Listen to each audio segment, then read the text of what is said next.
Schatz. Thank you, Chair.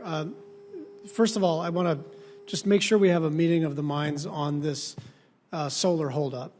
I want to know that you are alarmed, and I want to know that you are going to update the members of the Senate who have expressed their concerns on a bipartisan basis with some pace, maybe weekly, that either you or an assignee can communicate with us about where we are in the process. So first, are you alarmed? And second, will you communicate with us regularly on where we are?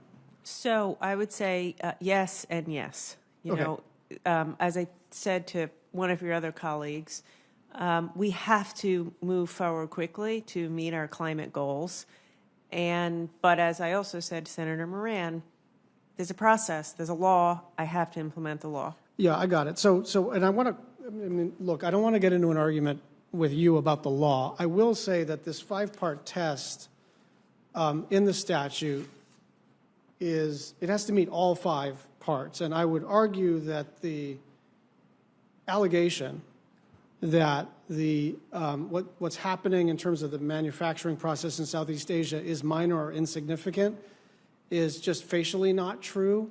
And if you can't go through a fact-finding process on the front end, then you're stuck essentially having to open up an investigation and grind an entire industry to a halt while you do your fact-finding. So that's one point I'd like to make. But the crux of this is Commerce has already asked and answered the critical question here, which is that what's happening in Southeast Asia is not minor or insignificant. It's affirmed this in multiple scope rulings, March 2012, October 2020, June 2021, that adding a positive-negative junction is a highly technical production process, and I know you're not looking at revisiting the question of whether turning a wafer into a cell is minor or insignificant. So first of all, are we in agreement about that? So let me say this. I am not involved. We are sitting as essentially a judge, quasi-judicial capacity, and it's the professionals at ITA who are going through this analysis. So as I said earlier, I personally I don't have discretion or ability to weigh in on their fact-finding process. Well, but I would be happy to have you, and you know, we're not permitted even to talk about this extensively, but I'd be happy, I suppose, to let you speak to them with counsel on the phone if that would be useful. A couple of things. First, the administrative authority in the statute is the secretary, right? So it's not like assigned to some independent panel of civil service professionals. That authority is vested in you, and there's nothing inappropriate about you being more engaged in the process. They may not like that, but and I get that you don't get to weigh climate goals or public policy or anything else.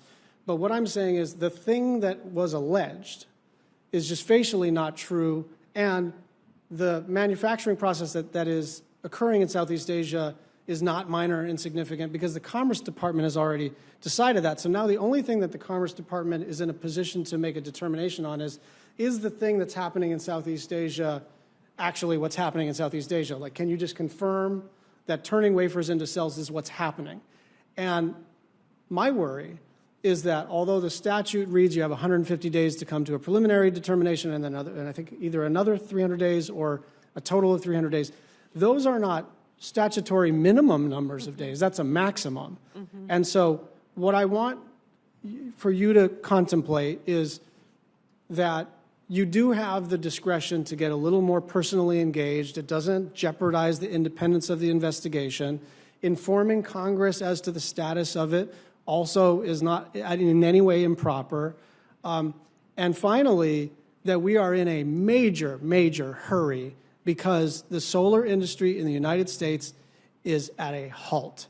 And I know the pushback you're getting from within the department, and I respect the independence of these civil servants, but the authority is vested in the secretary.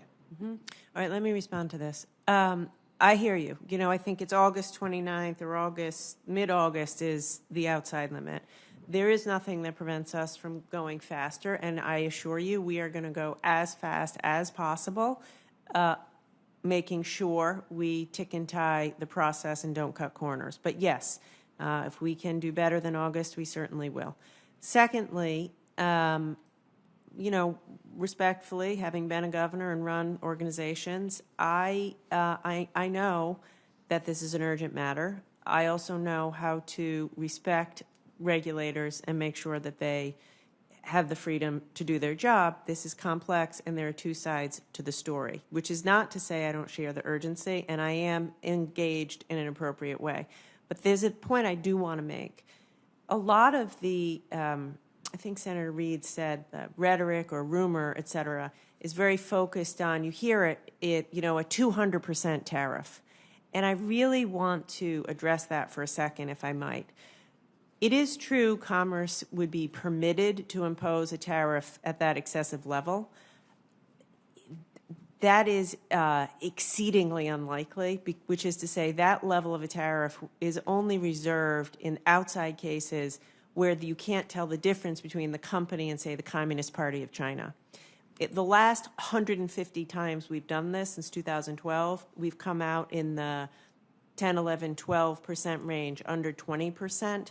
Now, I am in no way predetermining what this will be, if it will be anything.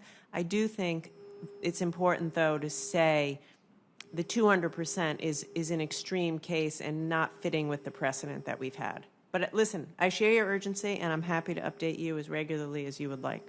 Thank you very much. Thank you, Senator Schatz. Senator Collins. Thank you, Madam Chairman.